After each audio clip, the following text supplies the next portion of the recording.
Ini di Kalimantan Barat, Entikong itu kalau belum pernah ke sana. Saya lihat kantornya negara tetangga, malu saya. Jelek banget kita, tapi sekarang saudara-saudara bisa ke Entikong, 2-3 kali lebih baik. Ya, gambarnya itu, gambarnya kurang baik, aslinya lebih baik. Itu pun harus nginjak sana, nginjak sini. Ya kadang-kadang kalau nggak diinjak itu, masalahnya nggak rampung-rampung. Jadi meskipun saya kurus, saya nginjak juga kuat. Jangan seneng lah, manja-manjaan, dikit-dikit ngeluh.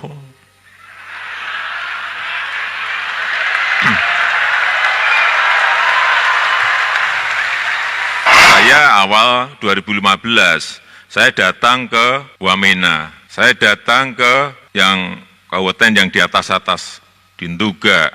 Penduduk menyampaikan ke saya, Pak, bensin di sini harganya 60.000. Pada saat-saat tertentu, harganya bisa sampai 100.000 di Lanijaya, di puncak. Coba, keadilannya ada di mana? BBM di Jawa itu berapa? 6.450, ya kan? Di Jawa nanti naik 500 perak, 1.000 perak aja demonya 3 bulan. Iya betul, saya pernah di demo 3 bulan. Saya biarin aja, tahu-tahu ya hilang sendiri. Selama 71 tahun kita merdeka, kita hanya memiliki 53.000 megawatt. Bayangkan, 53.000 dalam 71 tahun. Lah ini 5 tahun, 35, nggak mungkin banyak yang menyampaikan seperti itu. Sejak kita merdeka sampai sekarang, jalan tol yang ada itu hanya 830 km. Hanya. Nah gimana? Nyatanya seperti itu, saya ukur hanya segitu. Kita membangun dari pinggiran, kita membangun dari desa, itu ya betul-betul kita laksanakan. Sekarang misalnya kayak Trans Papua, kita kerjakan pagi, siang, malam. Untuk apa? Ya agar ada keadilan bagi seluruh Indonesia di seluruh wilayah tanah air kita.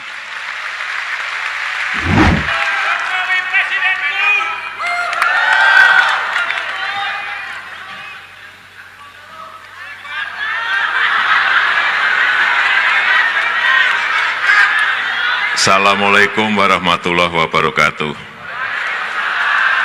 Selamat sore, salam sejahtera bagi kita semuanya, shalom.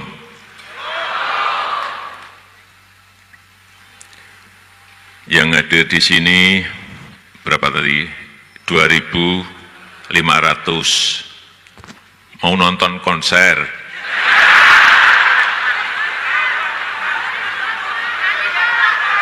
Kayak mau nonton konser saja. Saya ingin bercerita sedikit mengenai kondisi baik ekonomi, politik, dan lain-lain yang berada di negara kita. Tapi lebih banyak ekonomi lah, saya nggak mau banyak cerita mengenai politik, pusing.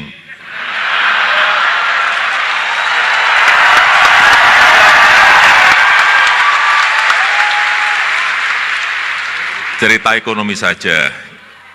Jadi 2016 pertumbuhan ekonomi kita patut kita syukuri berada pada posisi 5,02%. Dibandingkan negara-negara yang lain yang anjlok sampai 1,5%, anjlok 2%, ada yang minus. Ini patut disyukuri karena kita pada posisi masih di atas 5%. Coba bandingkan dengan negara-negara besar G20. Kita ini masuk pada 3 besar terbaik.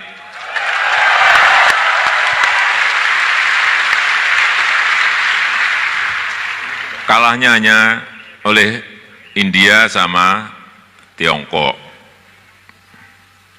Ini yang sering banyak kita tidak tahu, sehingga tidak mau mensyukuri. Coba lihat negara-negara yang lain, ada yang minus, ada yang sudah minus. Karena memang perlambatan ekonomi dunia, ketidakpastian itu selalu ini yang membayangi kita semuanya. Kemudian yang kedua kita lihat posisi inflasi kita. Ini artinya apa? Di sisi pengendalian harga. Yang sebelumnya 8,3, 2015 bisa kita tarik kepada 3,35 dan 2016 3,02. Artinya pengendalian harga itu betul-betul bisa kita kontrol dengan baik. Jadi jangan sampai ada yang sering menaik-naikkan isu mengenai cabai Pak, harganya mahal sekali. Yang naik hanya cabai aja kok ribut. Ya nanti kalau musimnya datang dia juga akan turun, itu sudah fluktuatif biasa. Jadi jangan termakan oleh hal seperti itu, faktanya iya, tapi memang fluktuasinya seperti itu. Dan yang kedua juga kalau harga cabai mahal dikit kan nggak apa-apa, petani biar sedikit mendapat keuntungan, ya kan?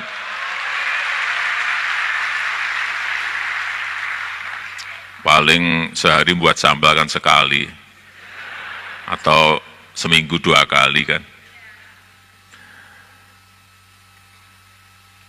Kemudian yang berkaitan dengan tadi pertumbuhan ekonomi, inflasi, kemudian apalagi yang berkaitan dengan kesenjangan. Nah, ini persoalan besar kita ada di sini. Gini rasio kita, ini memang pada posisi kita harus belak-belakan apa adanya. Pada kondisi 2015, 2013, ini 0,41, tapi patut kita syukuri pada 2015 sudah masuk ke 0,408 dan 2016 kemarin sudah pada posisi 0,37. Artinya kita injak, kita tekan agar kesenjangan itu semakin menyempit. Coba kita bandingkan dengan negara yang lain, kita juga masih lebih baik di sisi ini. Meskipun ini juga harus diperbaiki. Dengan China itu 0,45, Laos, India 0,39 sama dengan kita.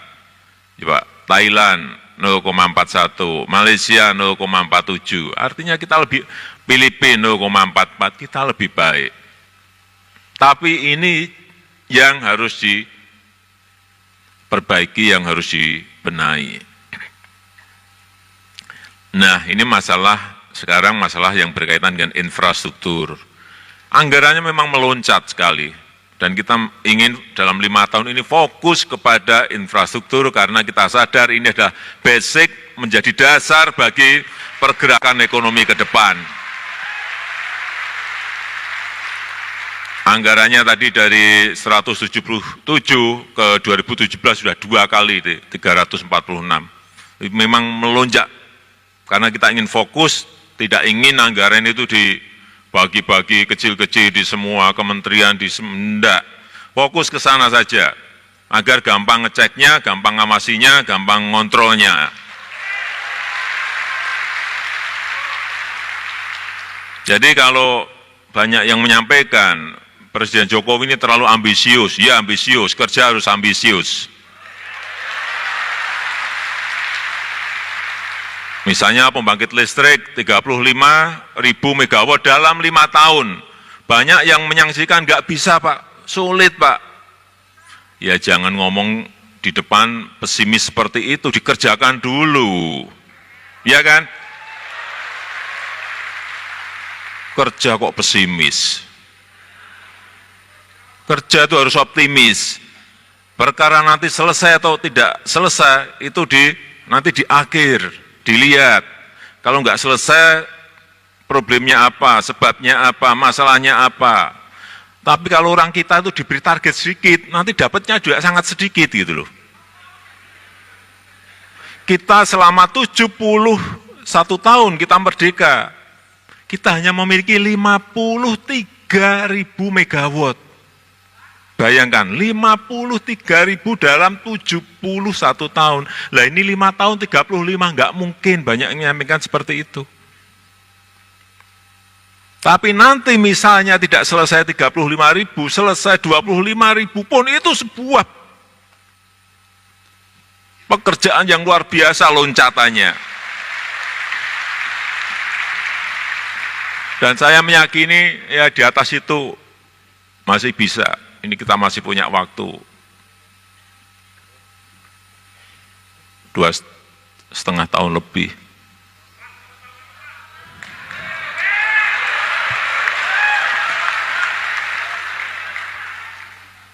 Jadi apa sekarang? Kesempatan ini harus dikerjakan pagi, siang, malam, 3 shift. Biasanya kerjanya pagi sampai sore, ya ini pagi sampai pagi. Sehingga memang ini kita kekurangan. Setiap saya ke provinsi, setiap saya ke daerah, setiap saya ke kabupaten, keluhannya orang marah, masalah listrik yang biarpet. Saya bagian dapat marah-marahnya saja. Nggak apa-apa, itu memang bagian dari amanah yang diberikan kepada saya. Kemudian yang kedua yang berkaitan dengan jalan tol. Kenapa ini kita bangun? Supaya apa nanti logistik cost, transportation cost itu bisa semuanya turun karena lebih cepat, karena apa jalannya bebas hambatan. Akhirnya apa? Nanti harga-harga barang akan juga turun. Inilah yang sudah kita mulai. Ini gambar-gambarnya ada, yang Trans Sumatera, ini dari Lampung nanti ke atas menuju ke Aceh.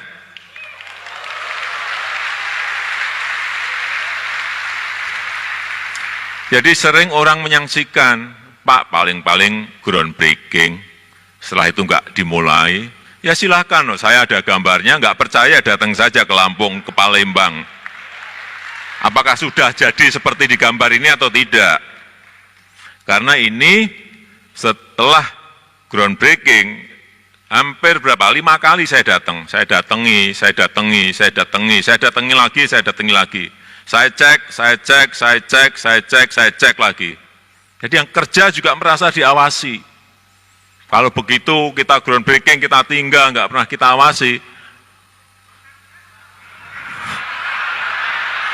Saya nggak ngomong itu.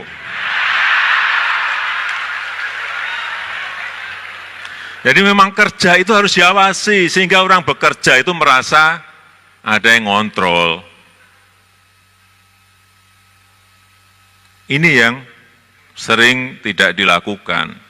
Sehingga tol Trans Sumatera, tol Manado Bitung, tol Balikpapan Samarinda yang berhenti ini 8 tahun sudah mulai semuanya, dan kita harapkan nanti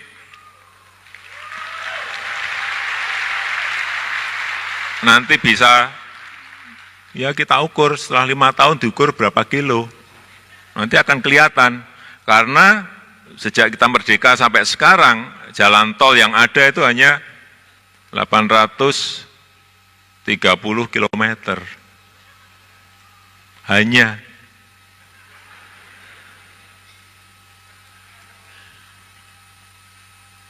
Nah gimana? Nyatanya seperti itu, saya ukur ya hanya segitu.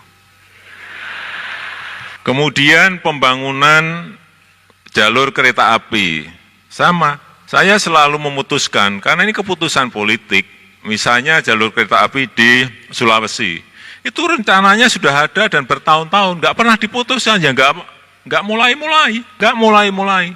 Tapi begitu diputuskan, gerak, kemudian dilihat, ya mesti progresnya ada. Banyak yang bertanya kepada saya, selain dari APBN nanti duitnya dari mana Pak? Ini kan kebutuhan dalam 5 tahun kurang lebih 5.400 triliun rupiah. APBN kira-kira hanya bisa menyiapkan 1.500 triliun rupiah. Sisanya dari mana? Ya dari swasta, dari PPP, nanti dari model sekuritisasi. Dengan cara-cara model-model pembiayaan seperti itu, ya barang-barang itu akan bisa kita selesaikan. Tetapi kalau hanya tergantung pada APBN, ya sampai kiamat nggak akan selesai.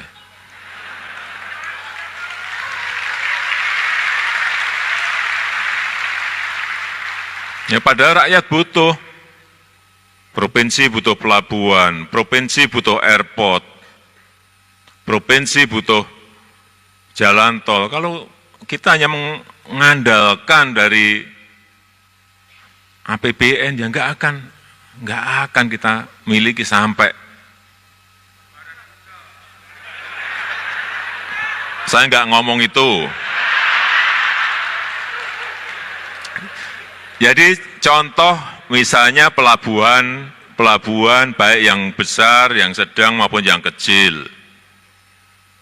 Ya semua pulau membutuhkan, semua provinsi membutuhkan. Tapi kita ini konsentrasi dulu ke pelabuhan-pelabuhan besar dulu. Ini agar tol laut, kapal-kapal besar itu bisa bersandar ke pelabuhan-pelabuhan itu. Terus nanti bisa kapal besar dari barat ke timur bisa muter terus, ini baru. Kalau enggak, ya enggak mungkin kapal-kapal besar yang masuk ke negara kita ini bisa bersandar. Hanya dari dulu sampai sekarang bersandarnya di Tanjung Priok, ya pulau yang lain dapat apa kalau enggak dibangun?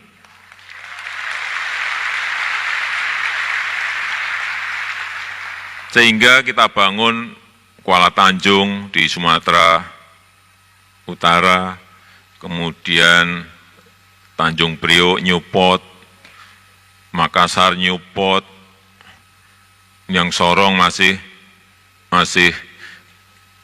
dalam proses persiapan lahannya. Coba yang Kuala Tanjung itu, gambarnya Kuala Tanjung.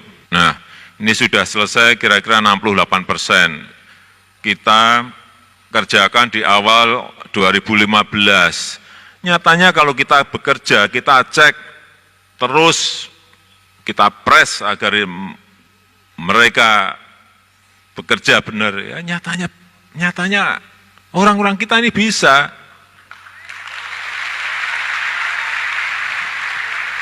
Ini nanti mungkin akhir tahun mungkin belum akhir tahun lah sudah bisa kita resmikan. Saya ingin juga agar ini juga dari BUMN kita bekerja sama dengan pelabuhan-pelabuhan besar di dunia agar jaringan itu masuk ke Indonesia. Kuala Tanjung, Pelindo nanti bekerja sama dengan Port of Rotterdam, bekerja sama dengan Dubai Port, sehingga kita cepat menjadi besar karena jaringan itu mereka kuasai.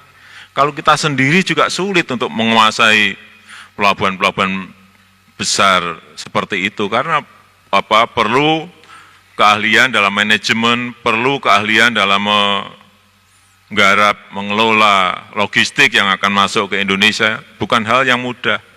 Saya kira kalau kita ingin cepat, ya partneran seperti tadi yang saya sampaikan. Kemudian yang sering saya sampaikan bahwa kita membangun dari pinggiran, kita membangun dari desa, itu ya betul-betul kita laksanakan. Sekarang misalnya kayak Trans Papua, kita kerjakan pagi, siang, malam. Untuk apa? Ya agar ada keadilan bagi seluruh Indonesia di seluruh wilayah tanah air kita.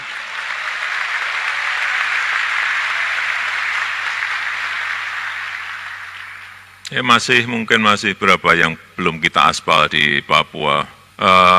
Sampai bulan Februari kemarin sudah terbuka semuanya. Tinggal ngaspalnya saja. Saya mungkin bulan depan saya mau coba untuk naik trail dari Wamena menuju ke bawah di Merauke. Karena belum diaspal. Nggak apa-apa, buka dulu. Kalau nggak seperti itu, kita saling tunggu. Harus diaspal, nggak akan buka-buka. Saya selalu segera dimulai. Setelah saya putuskan, segera dimulai. Nanti kalau sudah berjalan pasti akan saya cek. Karena tanpa bekerja seperti itu, nggak akan mulai-mulai. Mundar, mundur. Ya model kita seperti itu. Yang kedua, saya mempelajari psikologis di birokrasi kita, di pemerintahan kita. Kalau nggak segera diputuskan, ya itu, undur-undur. Kemudian perbatasan sebagai contoh di Entikong. Di Entikong sudah puluhan tahun. Gubernurnya mengatakan ke saya, Pak, sejak merdeka Pak nggak pernah diapa-apain. Kemudian waktu 2014, saya ingat bulan Desember saya datang ke sana. ini kantor apa kandang? Iya memang harus saya sampaikan apa adanya. Dan saat itu saya perintah, saya beri waktu 2 minggu kantor ini harus dirobohkan, diruntuhkan. Saya beri waktu 2 tahun untuk selesaikan kantor ini, agar tidak kalah dengan kantor tetangga kita.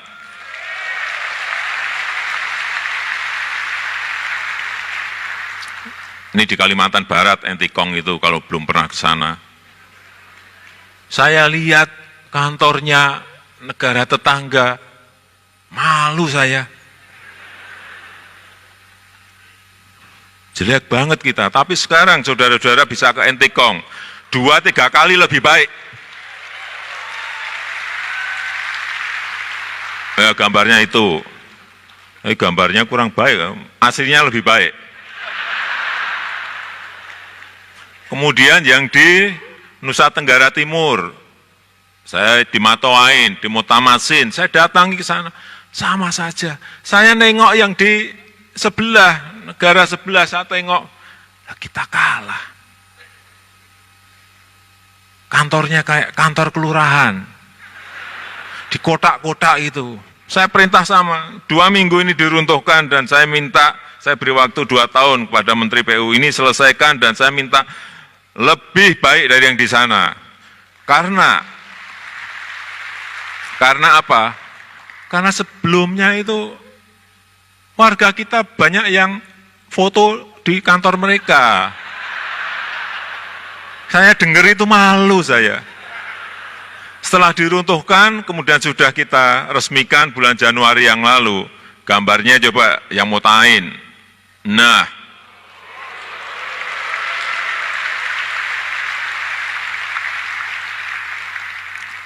sekarang gantian, mereka yang foto-foto di tempat kita.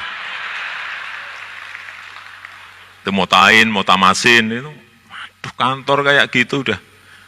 Aduh, nggak ada kebanggaan. Yang penduduk yang di sekitar Kabupaten Belu juga katanya, Pak malu Pak kita Pak, malu Pak. Terus kemarin kita resmikan, gimana sekarang? Wah bangga banget Pak, bangga Pak kita Pak, bangga Pak. Mereka sekarang foto-foto di tempat kita. Ya memang harus seperti itu. Kita ini negara besar. Indonesia itu besar.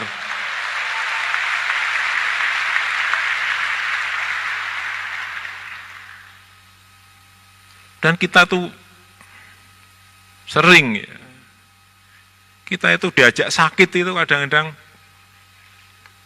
diajak pahit itu kadang-kadang sulit. Gak apa-apa, awal-awal sakit, awal-awal pahit gak apa-apa, tapi ke depan itu kelihatan ada yang akan kita capai itu. Jangan seneng lah, manja-manjaan, dikit-dikit ngeluh.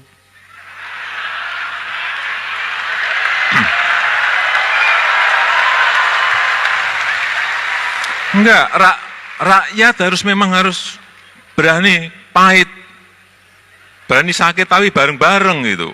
Mencoba kita bandingkan, saya berikan contoh, masalah bensin, BBM, di Jawa itu berapa? 6.450, ya kan?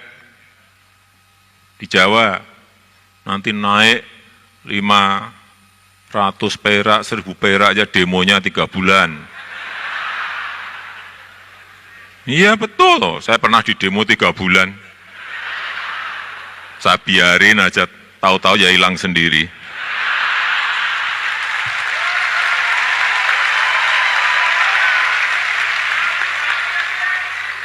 Coba saudara-saudara kita, saya awal 2015, saya datang ke Wamena, saya datang ke yang kabupaten yang di atas-atas, di Nduga. Penduduk menyampaikan ke saya, Pak, bensin di sini harganya 60.000. Pada saat-saat tertentu, harganya bisa sampai 100.000 di Lani Jaya, di Puncak. Coba, keadilannya ada di mana? Di sini ada yang 6.450, yang di sana 60.000 sampai 100.000 per liter. Masa seperti ini mau kita terus-teruskan? Saudara-saudara kita akan seperti apa?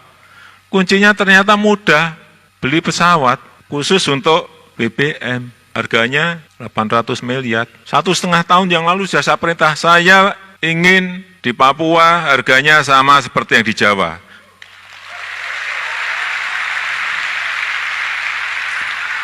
Tapi baru 1,5 tahun itu bisa terrealisasi. Baru bulan Oktober tahun kemarin, harganya sudah sama.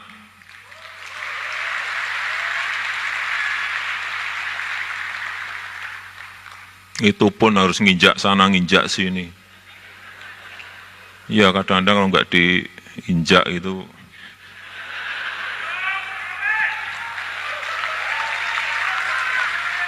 masalahnya nggak rampung-rampung. Jadi meskipun saya kurus, saya nginjak juga kuat.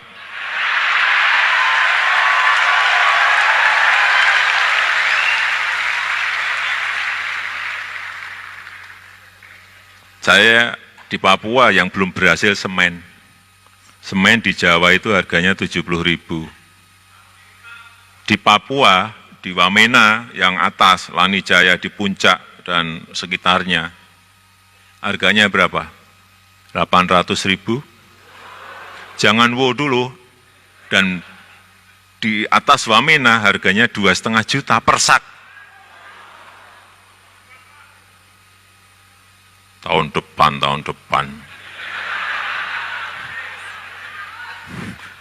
Ternyata tidak semudah itu. Tapi kalau kita niatnya aja nggak punya, gimana menyelesaikan masalah?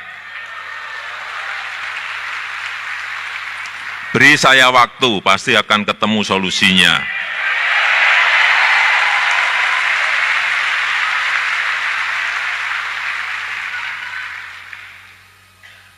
Rp70.000.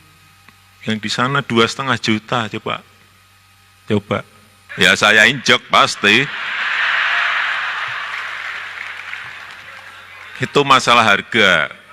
Ya saya kalau bisa menyelesaikan, ya saya ngomong bisa. Kalau belum bisa kayak semen, saya ngomong nggak bisa. Belum bisa, ya saya ngomong apa adanya.